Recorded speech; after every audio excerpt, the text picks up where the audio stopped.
ဒီနေ့နှစ်ထပ်ပြောပြချင်တာတော့ဒီအရင်ကပြောပြတော့တာကဒီarcရဲ့rectangle ရယ် circle ရယ်arc ရယ်ဆိုပြီးတော့ဒီအရင်သင်ခန်းစာတုန်းကပြောထားပါတယ်အခုနောက်ထပ်ပြောပြချင်တာတော့ဘာလဲဆိုတော့ဒီ center point ရဲ့ polygon ရယ်နောက်ကျန်တဲ့ဟာလေးပြောပြပါမယ်ပထမဆုံးဒီcenter point ဒီ slot လေးကိုအရင်ပြောပြပါမယ်ဒီ slot မှာဆိုရင်သူ့ရဲ့အမျိုးအစားကဒီမှာ၄မျိုးရှိပါတယ်၄မျိုးရှိပါတယ်ဘာလဲဆိုတော့ straight slot ရယ် center point straight slot ရယ်နောက် 3 point arc slot ရယ် center point arc slot ရယ်ဆိုပြီးတော့ဒီ၄မျိုးရှိပါတယ်ပထမဆုံးဒီ straight slot ကိုအရင်ဆွဲကြည့်လိုက်မယ်ဒီ straight slot ဒီမှာဒီ comment တစ်ခုကိုရေးလိုက်တဲ့အချိန်မှာဆိုရင်ဒီအောက်နေမှာဒီ feature manager design tree မှာလည်းဒီမှာသူက slot type တွေပြပေးပါတယ်ဒီကနေပြီးတော့ရွေးစရာမလိုဘဲနဲ့ဒီကနေပြီးတော့လာပြီးတော့ရွေးလဲရပါတယ်နောက်ဒီမှာဆိုရင်ဒီ string slot အတွက်ဆိုရင်သူက first point second point third point ဆိုပြီးတော့ point 3ခုရှိပါတယ်ပထမဆုံး first point second point and third point ဒါဆိုရင်ဒီ dimension တွေကိုဒီပုံတွေကိုဆွဲလိုက်တဲ့အခါမှာဆိုရင်သူက dimension ကိုတစ်ခါလေးတက်ပြီးတော့ပါတယ်ဘာလို့လဲဆိုတော့ဒီ add dimensions ဆိုတဲ့ဟာကို on ထားတဲ့အတွက်ကြောင့်ပဲဖြစ်ပါတယ်အကယ်၍ဒီ add dimensions ဆိုတဲ့ check box ကိုပြန်ပြီးတော့ဖြုတ်လိုက်မယ်ဆိုရင်ပြန်ပြီးတော့ဆွဲကြည့်လိုက်မယ်ဒီမှာ first second and third ဒါဆိုရင်ဒီမှာသူက dimension ကိုမတက်ပေးတော့ဘူးဘာလို့လဲဆိုတော့ဒီ add dimensions ဆိုတဲ့ check box လေးကိုဖြုတ်လိုက်ရတဲ့အတွက်ကြောင့်ဖြစ်ပါတယ်နောက် dimension ကိုတစ်ခါတည်းတက်ချင်တော့ဒီ add dimensions ဆိုတဲ့ check box ကို on ထားလိုက်ပါမတက်ချင်ဘူးဆိုရင်တော့သူ့ကိုဖြုတ်ထားလိုက်ပါနောက်ဒါဆိုရင်ဒီ string slot အကြောင်းလေးပေါ့ဒါဆိုရင်ဒီ dimension ကို dimension ပါတစ်ခါတည်းတက်လိုက်တဲ့အချိန်မှာဆိုရင်ဒီမှာလာပြီးတော့ပြောင်းလိုက်ရုံပဲထပ်ပြီးတော့တိုင်းစရာမလိုတော့ဘူးဒီမှာကိုပြောင်းချင်တဲ့တန်ဖိုးရိုက်ထည့်ချင်တဲ့တန်ဖိုးကိုထည့်ပေးလိုက်ရင်ပါပဲဥပမာဒါဆိုရင်50 enter ဒါတော့ဒီဟာကိုပြင်ချင်တယ်ဆိုရင်နောက်ထပ်ဒီကလေးနှစ်ချက်နှိပ်ပြီးတော့ဒီမှာ20ဆိုရင်20ဆိုပြီးတော့ရိုက်ထည့်လိုက်ရုံပဲဒါဆိုရင်ဒါကတော့နည်းနည်းအချိန်ကုန်တက်တာပေါ့ဒီ dimension ကိုတစ်ခါလဲတက်ပေးတဲ့အချိန်မှာဆိုရင်ဒါကြတော့သူ့ကိုထပ်ပြီးတော့ dimension တက်တိုင်းနေရပါတော့တိုင်းနေရအောင်မှာဒီလိုလေးတော့တိုင်းနေရအောင်မှာနောက်ဒီမှာဆိုရင် sorry ဒါဆိုရင် okay ဒါဆိုရင်30ပေါ့နောက်ဒီဆိုရင်60ပေါ့ဒါဆိုဒီလိုတွားပြီးတော့ပြန်တိုင်းနေရမှာဒီလိုကြတော့သူကတစ်ခါတည်းပြီးသွားတာပေါ့အချိန်ကုန်လည်းနည်းနည်းတက်တာပေါ့နောက်တစ်ခုကြတော့ပါလဲဆိုတော့ဒီ string slot ရဲ့အောက်မှာဆိုရင် center point string slot ဆိုပြီးတော့ရှိပါတယ်ဒီ center point string slot ကဘယ်လိုလဲဆိုတော့တစ်ခါတည်း dimension ကိုတိုင်းလိုက်မယ်ဒါဆိုရင် center point string slot ကဘယ်လိုလဲဆိုတော့ center point ယူမယ်ပြီးရင်နောက်ထပ်ဒီ end point second point third point ဆိုပြီးတော့ပထမဆုံး center point ဒီမှာဆိုရင်သူက point ကို click နှိပ်လိုက်တဲ့အချိန်မှာဆိုရင်သူကဟိုဘက်ဒီဘက်ကိုခွဲပြီးတော့တွားပေးပါတယ်ဟုတ်ရင် center point နောက်ထပ်တစ်ခု first point second point third point ဆိုပြီးတော့ဒီမှာဒါဆိုရင်ဒီမှာဒီလိုပုံလေးရတော့ဒါဆိုရင်ဒီ center point ဆွဲပုံဆွဲနည်းလေးနောက်တစ်ခုကပါလဲဆိုတော့ဒီ 3 point arc slot ကိုဘယ်လိုဆွဲရမှာလဲဆိုတော့ဒါဆိုရင်သူက၄ချက်နေရပါမယ်ဒါဘယ်လိုလဲဆိုတော့ first point second point third point နောက်တစ်ခုကဒီ fourth ဒါဆိုရင်သူကဒီ dimension ဒီ degree ကိုပါသူကတစ်ခါလေးတိုင်းပေးတယ်နောက်ဒီမှာဒါဆိုရင်ဥပမာဒီ origin ကနေပြီးတော့တိုင်းကြည့်မယ်ဒါကြတော့ဘာလဲဆိုတော့3 point arc slot first ဒီ origin ကနေပြီးတော့ line ပြီးတော့တိုင်းမယ် second point third point ဒါဆိုရင် fourth point ဒါဆိုရင်ဒီမှာသူကခုနအတိုင်းပါပဲဒါကြောင့်ဒီအကွေးလေးတို့ ဒီလို up function လေးတို့အဲ့လိုမျိုးဆွဲချင်တဲ့အချိန်မှာဆိုရင်ဒီ slot နဲ့လည်းတွားလို့ရပါတယ်နောက်တစ်ခုကပါလဲဆိုတော့ center point up slot center point up slot ကဘယ်လိုလဲဆိုတော့ပထမအဆုံး center point ကိုယူမယ်ပြီးတော့ second point third point နောက်တစ်ခုက fourth ဒါဆိုရင်ဒီလဲဒါတော့ center up ကနေပြီးတော့ land ပြီးတော့တိုင်းပေးတာပေါ့ဒါကြတော့သူက center up ကနေပြီးတော့ land မှာတိုင်းလို့ကိုဒီမှာ first point second point third point ဆိုပြီးတော့နောက်ထပ် fourth point ဒါကြတော့ center up ကို land ပြီးတော့တိုင်းပေးပါတယ်ဒါကြတော့ဒီ slot အကြောင်းလေးကိုပြောပြချင်ပါတယ်အဲ့ဒါသူ့ကိုချက်လိုက်မယ်နောက်တစ်ခုကပါလဲဆိုတော့ဒီ polygon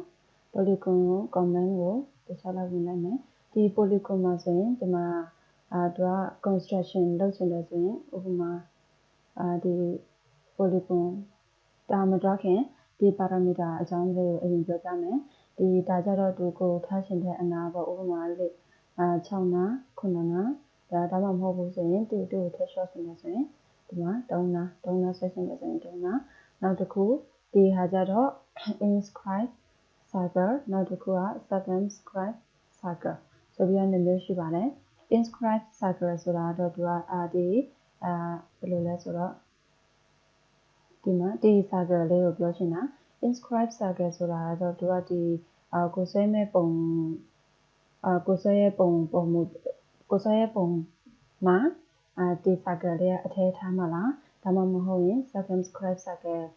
ဆိုတာကဒီပုံရဲ့အပြင်ကိုထားမှာလားဆိုပြီးတော့သူက2မျိုးရှိပါတယ်ဒီမှာလာပြောင်းကြည့်လိုက်ပါဒါဆိုရင်circumscribe circle လို့ပြောလိုက်တဲ့အချိန်မှာဆိုရင်သူကဒီ set wine လေးကဒီဆွဲတဲ့ပုံ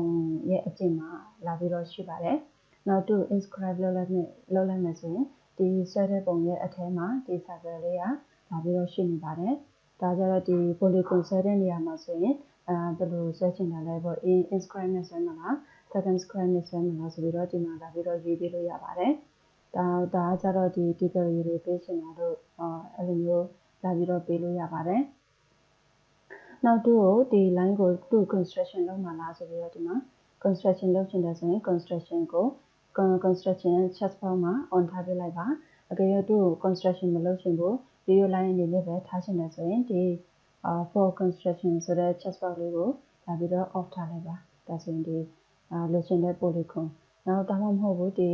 အနားတွေကိုထပ်တိုးချင်တယ်ဆိုရင်လည်းဒီလိုတိုးလို့ရပါတယ်ဒါဆိုရင်လာပြီးတော့ကစားလို့ရပါသေးတယ်သူ့ dimension မပေးမချင်းဒီမှာလာပြီးတော့ကစားလို့ရပါတယ်ဒါကြတော့ဘယ်လိုလဲဆိုတော့ဒီ AutoCAD မှာလို့မဟုတ်ဘူးသူကဒီမှာဆိုရင်လာပြီးတော့ဒီ modeling လုပ်ရတာအဆင်ပြေတယ်ဒီ solid work မှာကြတော့ကြိုက်တယ်လို့လုပ်လို့ရတယ်အစအဆုံးပြင်ပြီးတော့ဆွဲစင်မလိုပါဘူးဒါဆိုရင်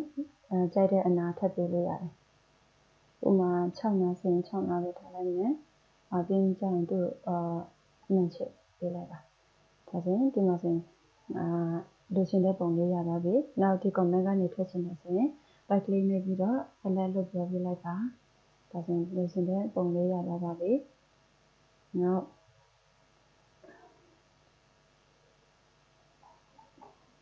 ်တစ်ခုကပါလဲဆိုတော့ဒီ Spline မှာ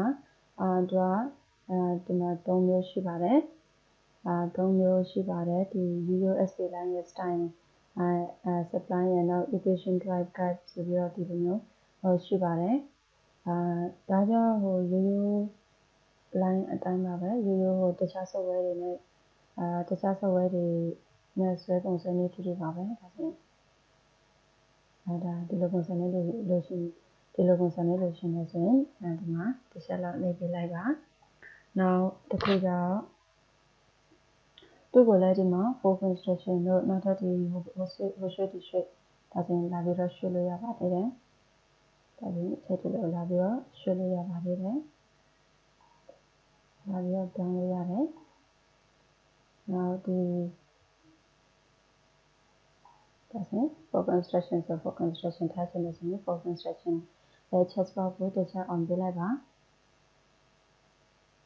ဒါဆိုရင်ဒီ curve ရဲ့ဒီလိုလမ်းကြောင်းလေးကိုပြောပြပေးပါတယ် ဒီပြီးတော့ off ထားလိုက်မယ်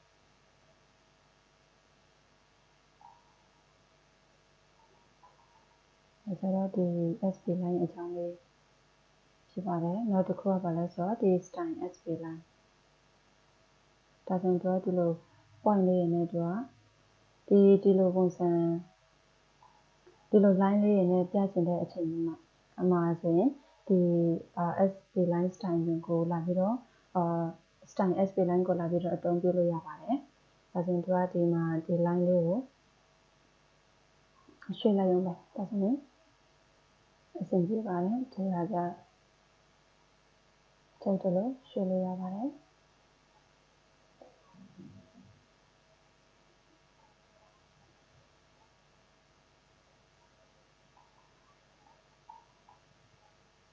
နောက်တစ်ခုကဘာလဲဆိုတော့ ellipse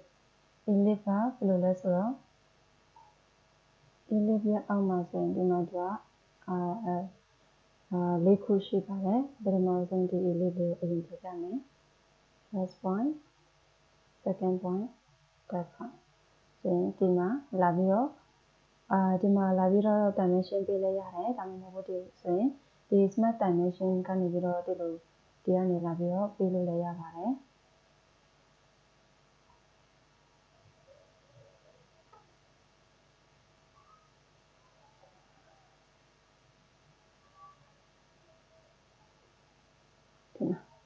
ဒါဆိုရင်သူကဒီ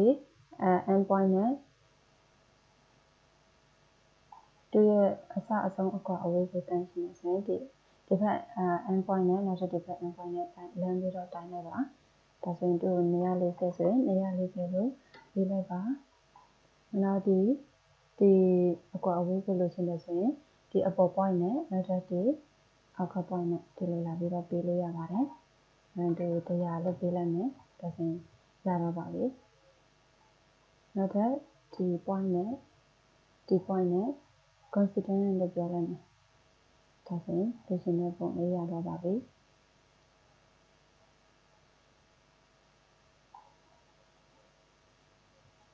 ဒါဆိုရင်မလို့ဘာလို့လဲဆိုတော့ဒီမှာအကုန်အစအဆုံးပေးထားတဲ့အတွက်ကြောင့်ပဲဖြစ်ပါတယ်ဒါဆိုသူ့ကို cancel လို့ပြောလိုက်မယ်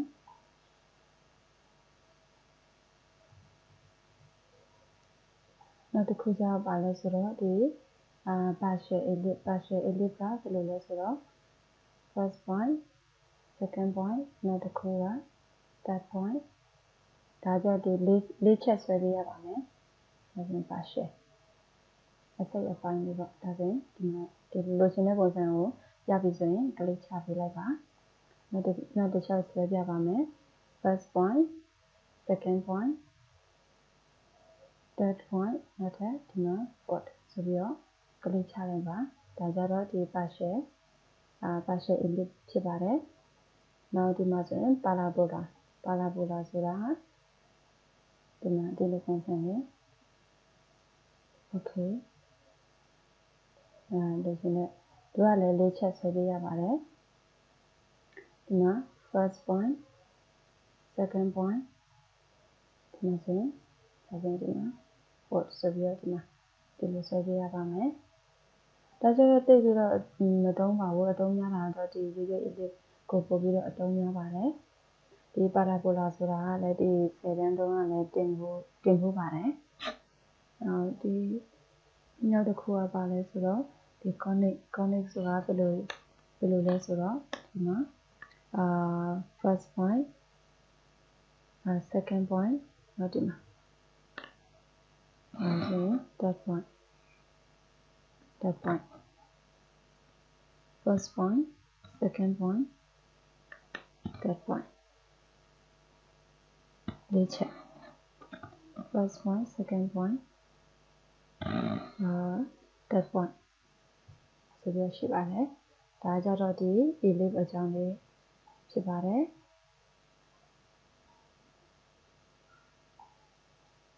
ဒီမှာဆိုဒီအတုံးများတာတော့ဒီ video ellipse တို့အဲ့လိုပဲရှိပါတယ်အတုံးများပါတယ်ဒီ video ellipse ကျန်တဲ့ဟာကြတော့လိုတယ်လို့သုံးပါတယ်ဒါနဲ့အတုံးများတာဒါကြတော့ဒီ ellipse ပဲ video ellipse ပဲဖြစ်ပါတယ်